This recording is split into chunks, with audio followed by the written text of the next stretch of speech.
ಮೋದಿಯವ್ರಿಗೂ ನನಗೂ ಒಂದು ಸಂದರ್ಭದಲ್ಲಿ ಬಹಳ ತಿಕ್ಕಾಟ ಆಯಿತು.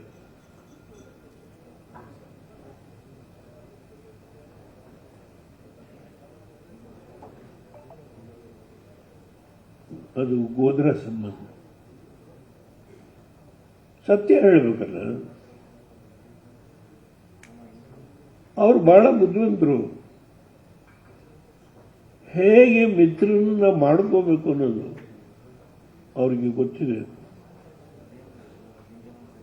ಅವರು ಪ್ರಮಾಣ ವಚನ ಸ್ವೀಕಾರ ಮಾಡಿ on the day when you took oath he wrote a letter, you must come.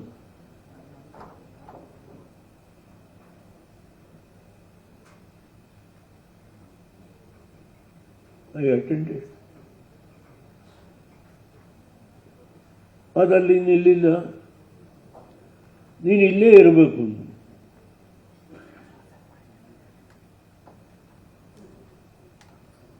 ಅವರ ಹಿರಿಯ ಅಧಿಕಾರಿಗಳಿಗೆ ಹೇಳಿ ದೇವೇಗೌಡ ಏನೇನು ಮಾಡಿದ್ದಾನೆ ಎಲ್ಲ ಪತ್ತೆ ಹಚ್ಚಿ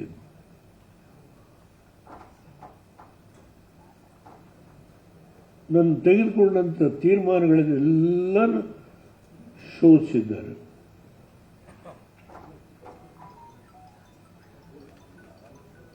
ಅದು ಅವರಿಗೆ ಹಿರಿಯ ಅಧಿಕಾರಿ ಹೇಳಿದ್ದಾರೆ. ನಾವೇನೂ ತಪ್ಪಿಕೊಂಡು ಹಿಡಿಯಲಿಕ್ಕೆ ಆಗಲ್ಲ ಸರ್.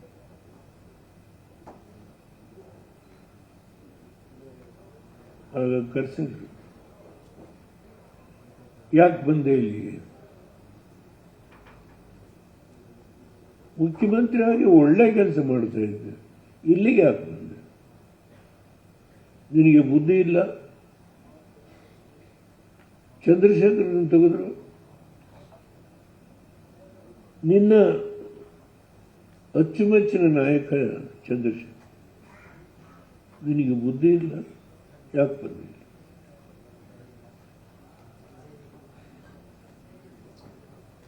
ಅಲ್ಲಿಂದ ನನ್ನ ಅವರ ಸಂಬಂಧ.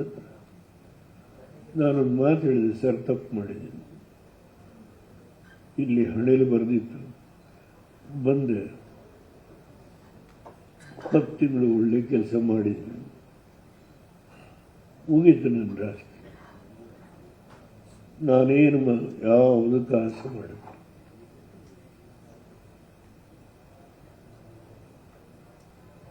ಯಡಿಯೂರಪ್ಪನವರೇ,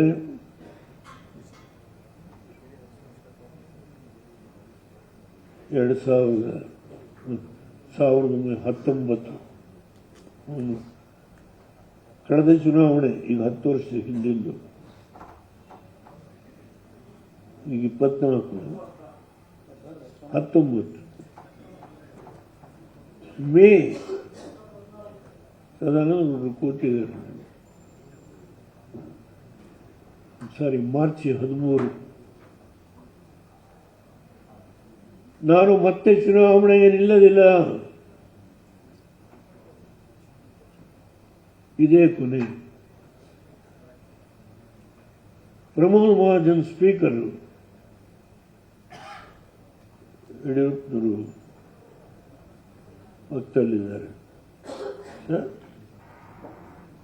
2 ನಿಮಿಷ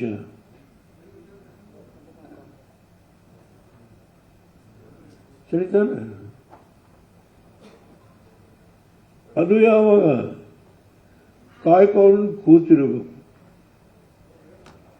ಕೊನೆಯಲ್ಲಿ 2 ನಿಮಿಷ ಸಂಖ್ಯಾಬಲದ ಆಧಾರದ ಮೇಲೆ ಭಾಷಣಕ್ಕೆ ಕಾಲ ನಿಗದಿ ಮಾಡಬೇಕು ತೀರ್ಮಾನ ಮಾಡಿ.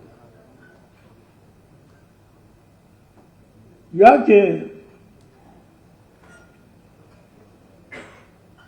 ಮನಮೋಹನ್ ಸಿಂಗ್ ಪ್ರಧಾನಮಂತ್ರಿ ಆದಾಗ ಫೈನಾನ್ಸ್ ಮಿನಿಸ್ಟ್ರು ಚಿದಂಬರಂ, ನಾನು ಡೆಪ್ತ್ ಆಫ್ ಮ್ಯಾಗ್ನ ಕಾರ್ಟ ಅಂತ ಹೇಳಿ ನಾವು 2,500 ಜನ ರೈತರ ಡೆಲ್ಲಿ ಕರ್ಕೊಂಡು ಹೋದ. ವಾಜಪೇಯಿ ಅಜಿತ್ ಸಿಂಗು ಅಗ್ರಿಕಲ್ಚರ್ ಮಿನಿಸ್ಟರ್, ಕುಚ್ ಕರಿಂಗೆ ಅಂದರು. ಅಧಿಕಾರಿಗಳು ಒಪ್ಪಿದ್ದಾರೆ. ಸರ್ಕಾರ ಇವ್ರು ಬಂದರು. ಅದೇ ಮ್ಯಾಗ್ನ ಕಾರ್ಟನ್ನು ಇವರು ಕೊಟ್ಟರು. ಅದ್ರ ಹೆಸರು ಹೇಳಲಿಕ್ಕೂ ತಯಾರಿಲ್ಲ. ನಮ್ದು 3 ಜನ ಗೆದ್ದಿದ್ವಿ. ನಾವಿಬ್ರು, ಕೇರಳದ ವೀರೇಂದ್ರ ಕುಮಾರ್. ನಾವು ಭಾಷಣ ಮಾಡಲಿಕ್ಕೆ ನಿಂತಾಗ 1 ಗಂಟೆ 15 ನಿಮಿಷ ರೈತರ ಬಗ್ಗೆ ಎಷ್ಟು ಅಗೌರವ ಕಂಡಿದ್ದೀರಿ ಅಂತೇಳಿ ನಾನು ಬಹಳ ಆಕ್ರೋಶದಲ್ಲಿ ಭಾಷಣ ಮಾಡಿದೆ.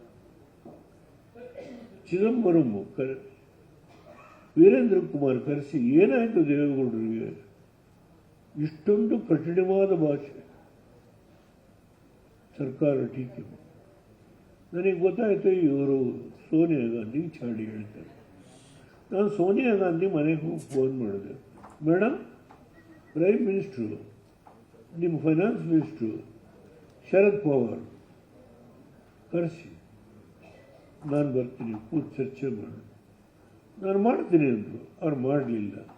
ಮಾಡಿದ್ದೇನು, ಇನ್ಮೇಲೆ ಸಂಖ್ಯಾಬಲದ ಆಧಾರದ ಮೇಲೆ ಟೈಮ್ ನಿಗದಿ ಮಾಡೋಣ. ಇದು ನನಗೆ ಕೊಟ್ಟ ಬಳುವಳಿ. www.vistaranews.com ವೆಬ್ಸೈಟ್ಗೆ ವಿಸಿಟ್ ಮಾಡಿ. ಅಂಗೈಯಲ್ಲೇ ಜಗತ್ತಿನ ಸುದ್ದಿ ತಿಳಿಯಲು ವಿಸ್ತಾರ ನ್ಯೂಸ್ ಕನ್ನಡ ಆಪ್ ಡೌನ್ಲೋಡ್ ಮಾಡಿ.